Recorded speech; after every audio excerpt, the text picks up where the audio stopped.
What an update. So, good to have you back, good to have you here, good to be working, and let's go over a lot of things. And I think, yeah, it was really great to hear everything and great to know that you are taking this all so seriously and really prepared. And the reason I say that is, don't often get clients who, especially more advanced coaches who have a great understanding for things, taking so much time to really think about each element of what they're doing, which I think is great to see. And I don't think you'll end up doing this every single week where you kind of have so many questions, and I don't think they'll be as long, but it is great to see. So take my hat off to you for that, because a lot of people end up just leaving things and just going along with things, and I much prefer you to have a great understanding of why you're doing certain things, so that you can better do them, and if you need to adjust on course, then you're more able to do that. So I'm really happy to hear that. So anyway, in terms of nutrition, I'm actually really glad to hear that you haven't been hungry. Obviously you gained a ton of weight post your photo shoot, and basically what you did is, in many ways, you probably have heard of a recovery diet. You essentially did that. What I like to think of for a reverse/recovery diet, the way I go about things is, not to say you particularly needed to do this because you weren't contest lean, but if someone is 5% body fat on stage and they feel good when they're 10%, then I want to get them from 5 to 10% as quick as possible, in a controlled fashion, but as quick as possible. Because if they don't feel good between 5 and 10%, you're not going to get any muscle growth, you're not particularly going to get any good training volume, you're not particularly going to get any good results. So if you go 5 to 10% and you gain that weight, great. Then from 10%, slow the fuck down. Then you proceed with a prolonged off season. That's where I like to get people. And that is kind of what you may have done in a very quick period of time. And maybe it isn't from 5 to 10%, more like maybe 8 to 12%. I'm not completely sure on like your body fat percentage or everything there. And but I think it's just goes to show what that's done for you. So I'm really happy to hear that this calorie intake is actually satisfying you completely, because that puts you in a really good position, because a lot of people end up kind of fighting hunger for a long period of time and not feeling their best for a long period of time. And I think if you're feeling hungry and you're maintaining weight or gaining weight, then it's kind of like, well, what's going on there, especially if you're not that lean. So I think that's great. It's awesome to hear, but definitely start planning your food a little bit more so that you're not eating so many calories after 9 p.m. I'm not sure what your day looks like. I don't know how late after 9 you're staying up, but I'm assuming it's maybe 3 hours until you go to bed, and not kind of 5 hours. So definitely look to kind of partition your nutrients a bit better. But I'm really glad to hear that kind of not having a fat and carbohydrate ranges give you a bit of freedom. That's what a primer phase is partly for. It's to, cement good habits, like technique, form, get a good gauge on relative intensities, get used to the programming, and start actually tracking macronutrients, things like this.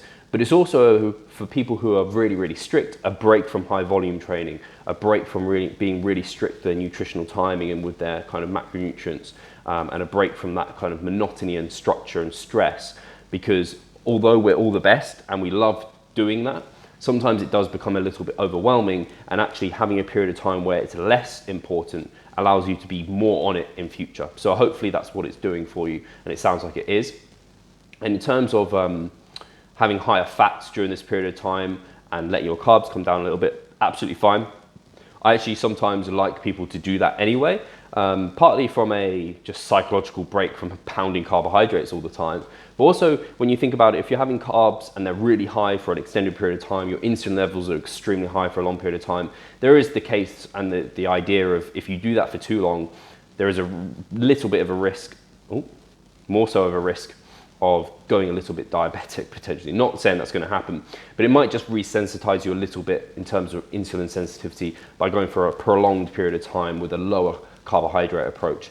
I don't think it will be anything efficacious or measurable, but at least it's a psychological break. So I'm absolutely fine with you going higher fat during this period of time. And I absolutely agree that when you're massing, you set your protein, you set your fats to your body weight requirements. The rest comes from carbs, because you get so many more benefits from having a higher carb approach, assuming you do well off that, because some people don't. So I agree with you there. So in terms of training,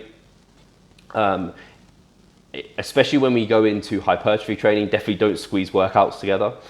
It's fine doing it this first week because it's a low volume, it's not that intense.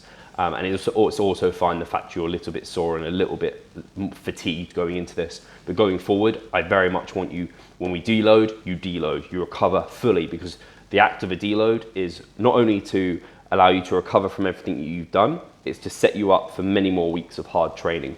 If we don't do that, then you end up kind of training hard, but never fully giving it your all. And what I think the body responds incredibly well to is kind of bursts of stress and removals of stress.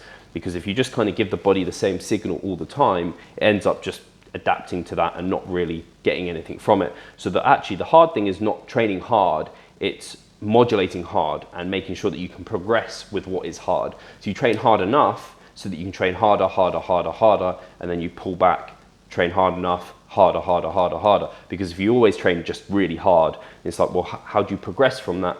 How do you get round the adaptive resistance that's going to build up over time? So anyway, that's kind of what we're doing right now.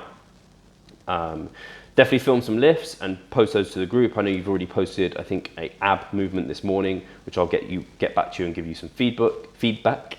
Record any body weight movements like dips or pull-ups. Put in your body weight plus the load you're using. That'd be absolutely grand. Calves on upper body day is not a mistake. I write upper body day. It doesn't necessarily mean it's only upper body day, but basically things like biceps, delts, calves, abs, they can be hit with higher frequencies because they're smaller muscles, and generally they're more so slow twitch, so they recover really fast.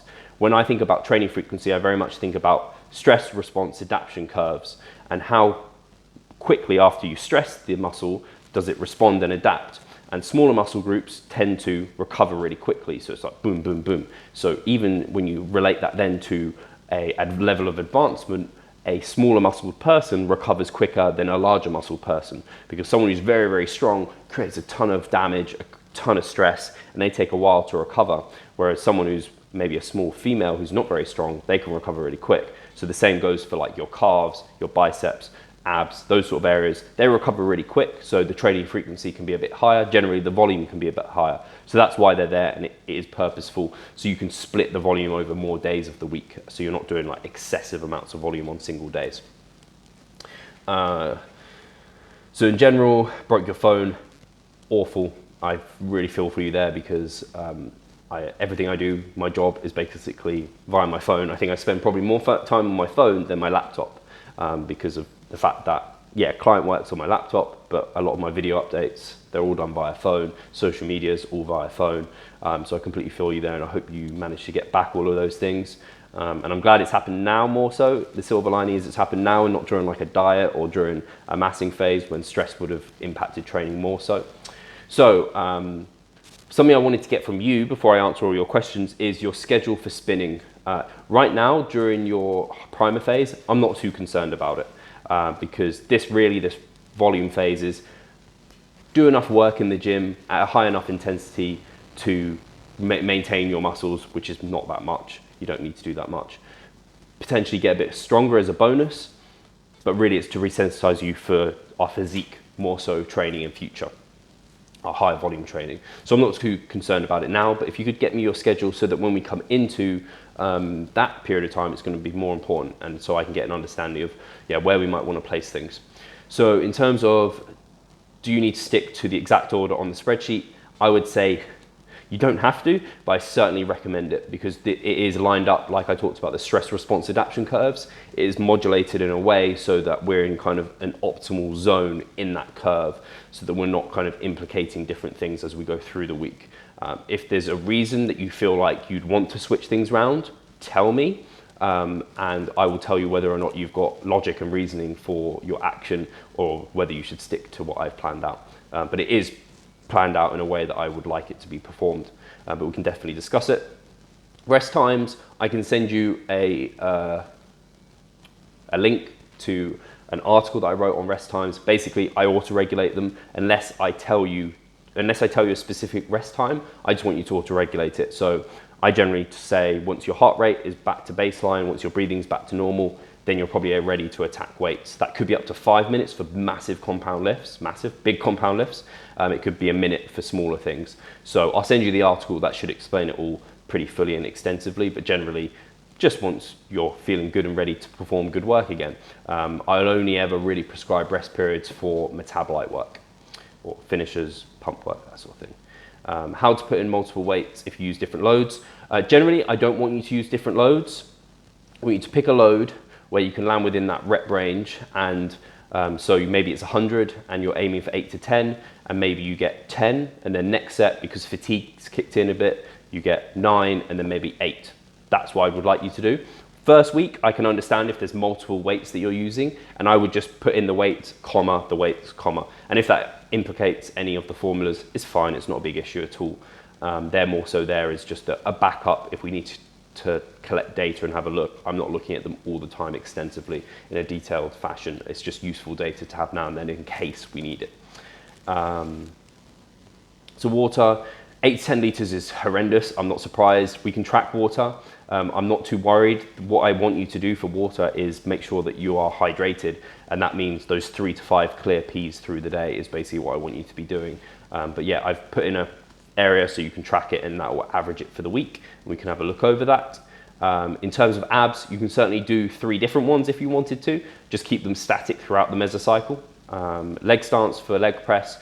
So yeah, in terms of, I never give specific recommendations for these. I generally, if it's a leg press, is always going to be, for me, I want it basically quad dominant. I'm very rarely programming something like a leg press or squats, anything that is quad dominant, and trying to make it something that it's not. So I prefer a bit of a narrower, lower stance on the leg press to make it as quad dominant as possible. But you can definitely get videos and we can have a look over it, because for some people, when they do that, it then shortens their range of motion to a stupid amount. So you want to find the point at which where you get a good range, where you can come nice and deep, keeping your heels on the pad, whilst having your feet as close as possible, as low as possible on the pads. Generally somewhere around where you squat, that sort of stance is generally a decent stance. That works quite well. But yeah, we want leg press for quads. Seal row, I would say pull into your hip, kind of like a one-arm row where you come down here and then you pull back into your hip like that, rather than like pulling up here. So you want to come down and then kind of arc it into your hip. Perfect. And then dead stop's fine. I do like, if you can, get it where you get like a full stretch, touch the floor and then back up. What I don't want is kind of like maybe you come here and then back up, because that really shortens your range of motion. I'd like for a full stretch and then come all the way back up. So if you can make it a bit higher, that'd be awesome. If seal rows are really awkward, we can find an alternative. But if they're okay, then they're a good exercise to be doing. So overall, really happy with how this week's gone. Really also happy to hear that your energy levels are feeling so much higher. Sounds like you're actually properly recovered from the photo shoot prep, which is great. And yeah, that's pretty much everything I have for you this week, Adam. So I'll talk to you soon. Have a great additional week. Hopefully you saw my email on holiday. So not next week, but the week after, I'll be away for a week. Obviously, you'll all be programmed for that. You'll be almost into your hypertrophy phase by then. So next week, so you'll be deloading when I'm away. And then, yeah, I'll have your hypertrophy mesocycle all set up for you. So that'll be exciting. So that's everything from me, Adam. Take care, and I'll talk to you soon.